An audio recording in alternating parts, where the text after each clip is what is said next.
Fusionner la PPE et le RSA activité en un seul dispositif qui pourrait s'appeler prime d'activité. C'est une idée qui avait été préconisée dès 2007 par Martin Hirsch, l'ancien commissaire aux solidarités actives. Elle va donc devenir réalité en 2015, une fois votée la future loi de finances. C'est d'ailleurs Bercy qui verse, en une seule fois, cette prime pour l'emploi, qui ne représente que 36 € par mois en moyenne, mais bénéficiant à plus de 5 millions de ménages et coûte 2,5 milliards d'euros à l'État. Ce crédit d'impôt était au départ censé encourager à la reprise d'un emploi modeste, quitte à perdre des avantages sociaux.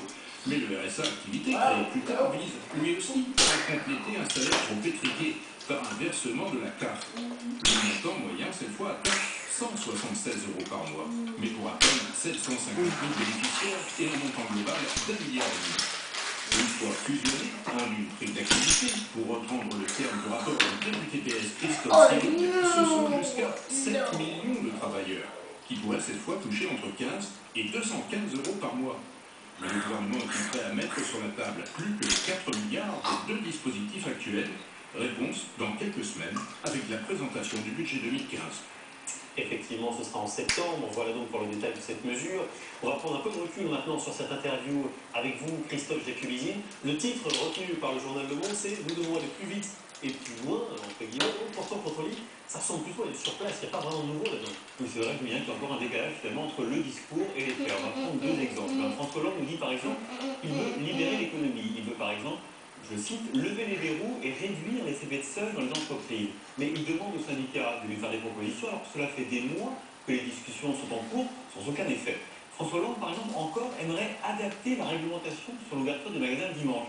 Mais il s'interdit de faire complètement cette libéralisation et le gouvernement dans la loi Montebourg va se contenter de l'autoriser l'ouverture des magasins le dimanche que dans les zones touristiques, mais de manière plus généralisée. Alors on a l'impression finalement qu'en cette rentrée 2014, le président est empêché d'agir, empêché d'aller au bout de ses idées. Pourquoi? Mais est-ce que François Hollande manque de courage ou est-ce que François Hollande n'a plus de marge de manœuvre face à sa majorité et aux syndicats? Le président a rendu aujourd'hui qu'il ne serait pas le cas. Il est peut-être temps de changer de méthode et de rythme. Les Français, eux, sont conscients qu'il faut faire des réformes courageuses et rapides. Merci Christophe Jacubizine. Il y a un autre indicateur économique qui en dit long sur le pessimisme des Français, c'est le taux d'épargne. Il est traditionnellement en France, même il est encore monté en flèche depuis 6 mois. Près de 16% des revenus aujourd'hui sont placés sur des comptes épargne. La France est en passe de rattraper l'Allemagne, le champion européen. Benjamin Dard et Laura Miret nous expliquent ce phénomène. Pourquoi les Français épargnent-ils? Croissance nulle, chômage en hausse, prévision morose, le contexte actuel incite à la prudence. C'est un risque qui existe, effectivement, si on n'a pas confiance le lendemain, on a plus envie de mettre de côté pour préparer les plus durs. Pourquoi j'épargne sur l'avenir, complètement, pour penser à ma retraite, par exemple. Beaucoup de Français mettent aussi de l'argent de côté pour rembourser leurs emprunts, notamment immobiliers. Ouais, enfin, ma seule épargne, c'est mon appartement aujourd'hui, c'est tout. C'est tout ce que je peux me payer et mettre de côté, quoi. Où placent-ils leur argent? C'est une constante chez les Français. Ils plébiscitent l'assurance vie, près de 1559 milliards d'euros. Mais les Français laissent aussi dormir beaucoup d'argent sur leur compte courant, 325 milliards d'euros. D'ailleurs, faute d'un taux attractif, ils délaissent de plus en plus le livret à peine 268 milliards d'euros. Quelles conséquences sur l'économie? Cette hausse de l'épargne est une mauvaise nouvelle, car à court terme, elle est synonyme de moins de consommation, un des moteurs de la croissance, déjà à taude. On risque en plus de ne pas avoir les effets positifs attendus théoriquement à moyen et long terme, puisque cette épargne ne va pas s'investir dans des produits qui financent directement l'investissement d'entreprise, mais plutôt dans des produits qui vont financer la dette publique, par exemple. Orienter cette épargne vers l'économie productive, ce sera justement la mission des assises qui se tiendront en septembre avec l'ensemble des banques.